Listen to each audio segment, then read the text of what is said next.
Mr. Ahmer Bilal Soofi, you are the expert here, but I believe the Indus Waters Treaty has no exit clause, maybe Article 12. It requires consent to terminate it. So when India declares it in abeyance, is that a legal act or a political fiction?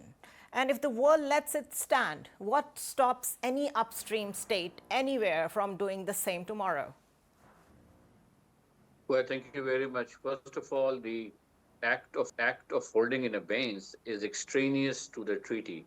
As you rightly observed, this treaty is of indefinite duration. It is intended to last indefinitely till such time both the sides agree to amend it for any reason that they may negotiate separately, and for that a separate standalone treaty with the nomenclature of protocol will be signed, and that will then become part and parcel of that.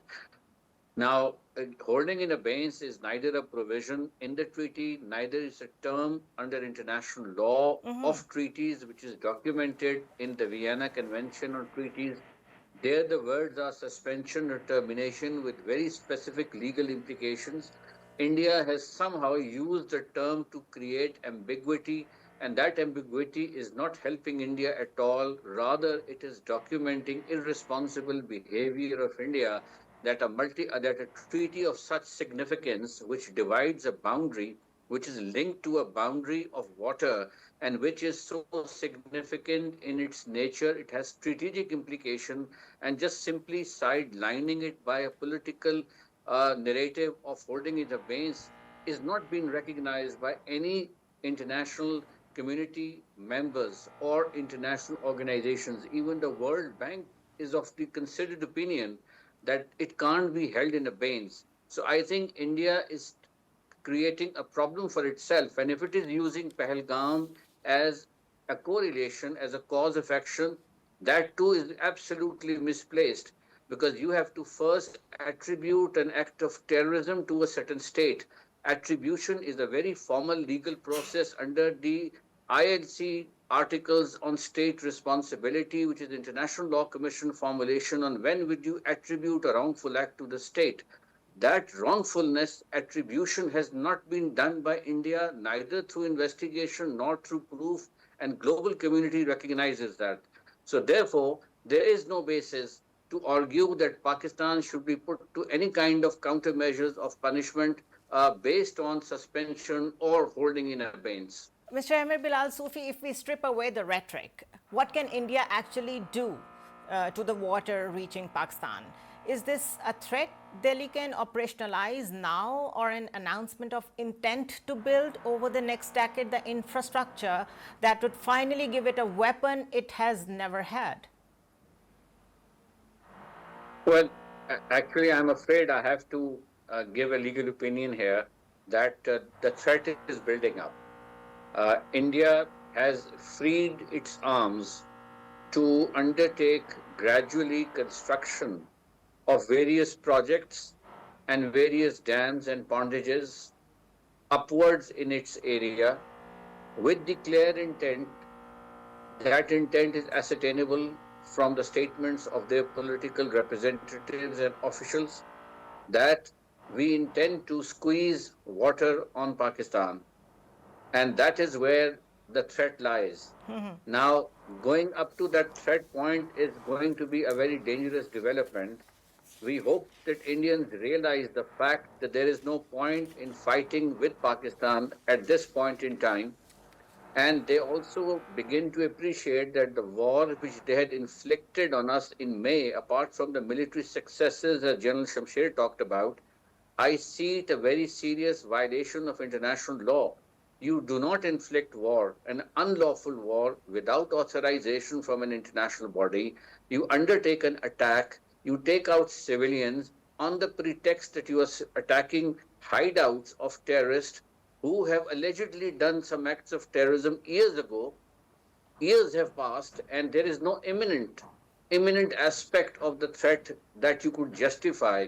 So it is completely unlawful war that was inflicted. Pakistan is entitled to reparations from India on that basis alone. I'm doing an article as an international law person on the current situation in the Middle East as to who is entitled to pay reparations.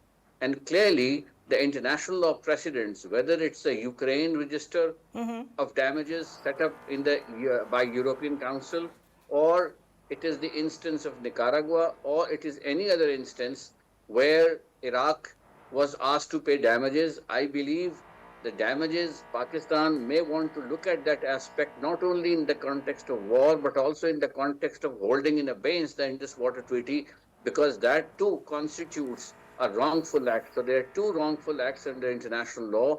One, holding in abeyance, and second is the inflicting of an unlawful war and attack on Pakistan. And is Pakistan going to raise these issues on the international forums? I believe Pakistan should. Some of these issues have been raised, and we have a very good legal basis and legal formulations because international law precedents help us. The state practice is helpful to Pakistan's position. Not even a single country has endorsed India holding in abeyance of the treaty.